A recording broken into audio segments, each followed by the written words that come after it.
नमस्कार दोस्तों, आज पहला सुख की टीम की तरफ से हम आपका फिर से स्वागत करते हैं दोस्तों। तो एक आर्टिकल मैं आपका पढ़ रहा था Raj, figuring out the answer to who am I, और इसके अंदर आपने कई सारी चीजें बताई हैं कि हम जब इस हु एम आई के क्वेश्चन को डिस्कवर करते हैं तो ये जो डिजायर है सेल्फ डिस्कवरी की, ये इंटरफेयर कर जाती है कई बार डिस्कवरिंग द सेल्फ के अंदर।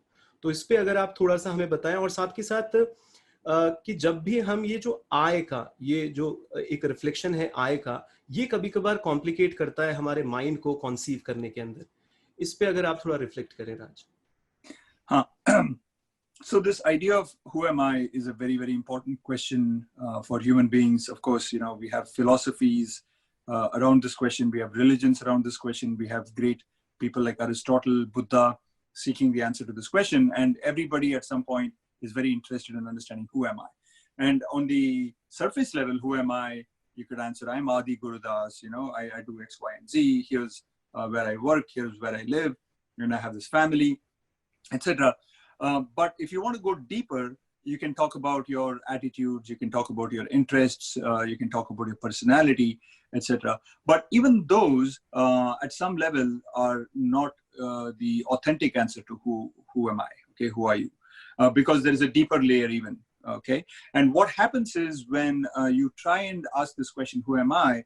Often we come up with these superficial answers at first. You know, when you go to a party, for example, you know, somebody asks, who are you? You come up with your name, you come up with what you do for your profession.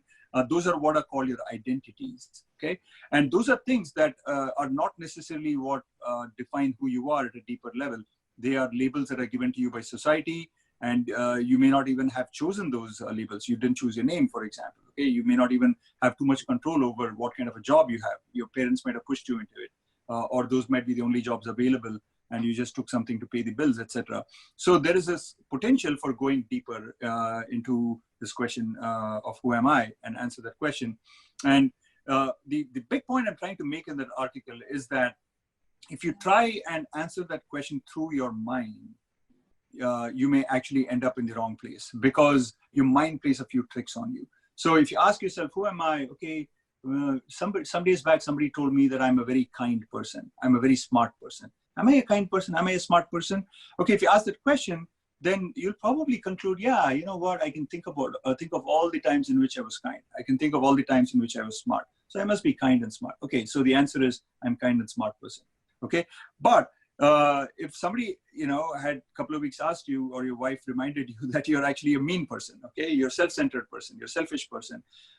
If you reflect on that question, again, you might be able to come up with lots of evidence for in support of that conclusion as well. And so really, the question you ask, which could be dictated by the environment, by the circumstances, by chance, by luck, can have a huge impact on the answers you come up with. So mind is very deceptive, and it's not a good tool to, I think, come to the answer to this big question of who am I. So I actually think it's more exciting, more you know, likely to reveal the true answer if you go beyond the mind.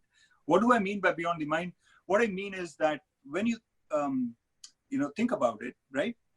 I'm sure everybody has had the experience where they've experienced something without the mind, okay? Without necessarily looking at it through the filter of the mind, you experience something. It's called precognitive perceptions, right? So you can feel a sense of coldness, perhaps, when the weather is cold. You can taste something. You don't need to label these things as cold and this tastes good or this tastes bad. Even before you can label them, before the mind is involved, you have a certain direct sensory experience.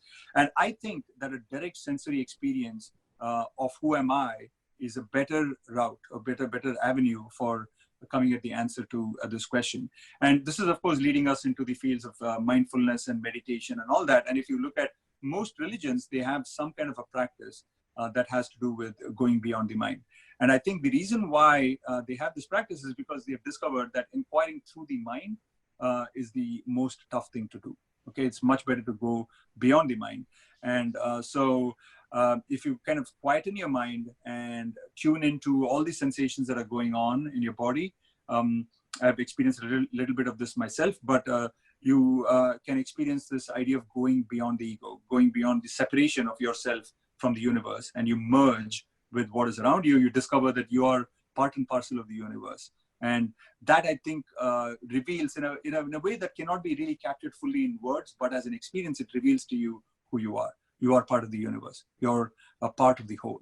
Okay, you're, in some ways, you're the creator and you're the creation as well. Okay, so that's a long answer to your question. I hope that I was articulate enough for you to follow everything I was saying. If you have any questions, I can clarify. Yeah. So of course, Raj, आपने हमारे को एक basic तो बताया है कि जब भी हम who am I के क्वेश्चन के ऊपर जाएं दोस्तों, तो हम अगर सिंपली डायरेक्टली इस क्वेश्चन को अपने आप से पूछते हैं, तो अगर मैं अपने से पूछूं तो ये होगा कि मेरा नाम आदि गुरुदास है और मैं ये काम करता हूँ, मेरी फैमिली में ये सब हैं. हम थोड़ा डीपर भी जाते हैं तो हम बिलीव्स और वैल्यूज की बात करते हैं, पर ये सब लेबल्स हैं. और जब भी हम माइंड से पूछेंगे और अगर माइंड हमें कुछ भी कहता है, कोई एडजेक्टिव यूज करते हैं कि मैं काइंड हूँ या स्मार्ट हूँ, तो हम उसमें ही कंक्लूड करते हैं कई बार और उसके हमें एविडेंसेस भी मिल जाते हैं. पर अगर हम लोग थोड़ा सा नो माइंड के लेवल पे आए, जिसको राज ने बताया कि एक प्री कॉग्निटिव परसेप्शंस भी होते हैं हमारे माइंड के अंदर, कि हम चीज़ों को जैसा महसूस करते हैं उससे पहले ही हम जैसे कोल्ड और स्वीट अगर हम महसूस कर रहे हैं उससे पहले ही हम चीज़ों को समझते हैं.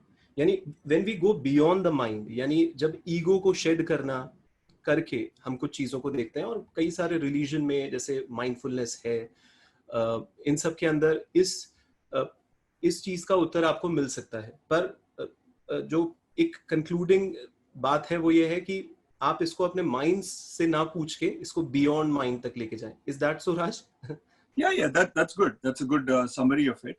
And in the end, it becomes a matter of experience, I think. And this is where, by definition, you cannot really explain it in words. It's an experience. It's like trying to explain to somebody who has never ridden a bicycle how to ride a bicycle. What can you say? It is an experience, and you have to discover it for yourself. बिल्कुल दोस्तों, ये उधारी की बातें नहीं हो सकती हैं, सिर्फ इसको अनुभव पे लाना बेहद ज़रूरी है. आप इसको स्टार्ट करिए. ये जर्नी लंबी है, पर सफ़र का डेस्टिनेशन आपको मिलेगा अगर आप कोशिश करेंगे.